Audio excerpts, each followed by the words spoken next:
Sa panahon ngayon, uso yung iwanan ng walang dahilan. Yung kahapon, mahal ka niya, tapos ngayon, bigla ka na lang iiwan. Mahirap talaga ang ganun. Ang hirap talaga mag-isa. Mahirap talaga yung umasa ka na magiging kayo hanggang sa dulo, tapos bigla ka na lang iiwan sa ere niyo.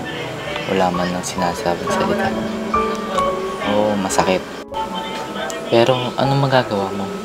Iba na ngayon ang daloy ng utak ng isang tao.